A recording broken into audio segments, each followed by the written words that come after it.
கிறிஸ்தவ மிஷனரிகளின் சொத்துக்களை அரசு எடுத்துக்கொள்ளப் போகிறது என்ற சத்தம் கடந்த ஒரு மாதமாக ஒலித்துக் கொண்டே இருக்கிறது. என்ன சொல்கிறது FCRA? இதனால் உண்மையில் யாருக்கு பாதிப்பு? பார்க்கலாம். $100 வெளிநாட்டிலிருந்து இந்தியாவுக்கு வருகிறது. அதில் $30 மட்டுமே சரியான இடத்தை சென்றடைகிறது. மீதம் $70 எங்கே போகிறது? இந்த கேள்வியை கேட்டவர் வேறு யாருமல்ல, உள்துறை அமைச்சர் அமித் ஷா. வெளிநாட்டு நன்கொடை ஒழுங்குமுறை சட்டம், அதாவது FCRA பெரிய திருத்தம் வரவுள்ளது. கடந்த கூட்டத்தொடரில் இந்த மசோதா நாடாளுமன்றத்தில் அறிமுகப்படுத்தப்பட்டு பின்னர் திரும்பப் பெறப்பட்டது. இப்போது மீண்டும் அது வர இருக்கிறது. இதற்கு முன்பாக கத்தோலிக்க பேராயர் மன்றத்தைச் சேர்ந்த மூத்த மதகுருமார்களை அமித் ஷா சந்தித்து பேசினார். வெளிநாட்டிலிருந்து வரும் பணத்தில் எவ்வளவு சரியாக பயன்படுத்தப்படுகிறது என்பதை அவர் நேரடியாக கேள்வி எழுப்பினார்.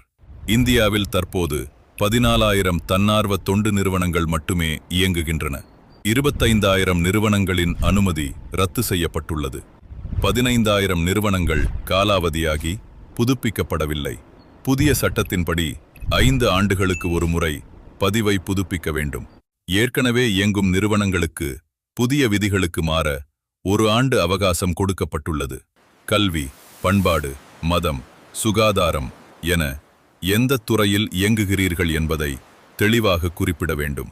வெளிநாட்டிலிருந்து வரும் ஒவ்வொரு டாலரும், ஒவ்வொரு யூரோவும் எதற்காக செலவிடப்படுகிறது என்பதற்கு கணக்கு கொடுக்க வேண்டும். தேவாலயம் கட்ட பணம் வாங்கிவிட்டு அந்த பணத்தில் பாதிரியாரும் பாஸ்டரும் விலை உயர்ந்த சொகுச கார் வாங்குவது இனி நடக்காது.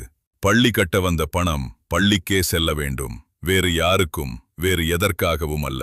இதுவரை நடந்த மிகப்பெரிய ஏமாற்று வேலை என்னவென்றால், ஒரு தொண்டு நிறுவனத்தை மூடிவிட்டதாக அறிவித்துவிட்டு அதன் சொத்துக்கள் அனைத்தையும் அதை தொடங்கியவர்களே சொந்தமாக்கிக் கொள்வது.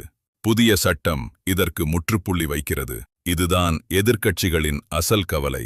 இந்த ஏமாற்று வழி அடைக்கப்படும்போது அதனால் பாதிக்கப்படுபவர்கள்தான் இப்போது சட்டத்தை எதிர்க்கிறார்கள். நாடாளுமன்றத்தில் தினமும் அமித் ஷாவை சவால் விடும் ராகுல் காந்திக்கு இந்த மசோதா ஒரு பதிலடியாக அமையும். உண்மையில் இந்த சட்டத்தை சிறுபான்மையினர் வரவேற்கத்தான் வேண்டும்.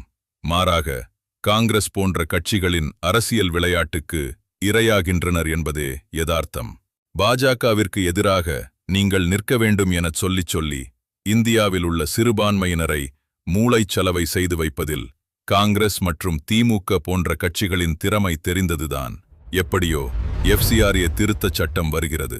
அடுத்து என்ன நடக்கும் என்பதை நாங்கள் தொடர்ந்து உங்களுக்கு கொண்டு வருவோம்.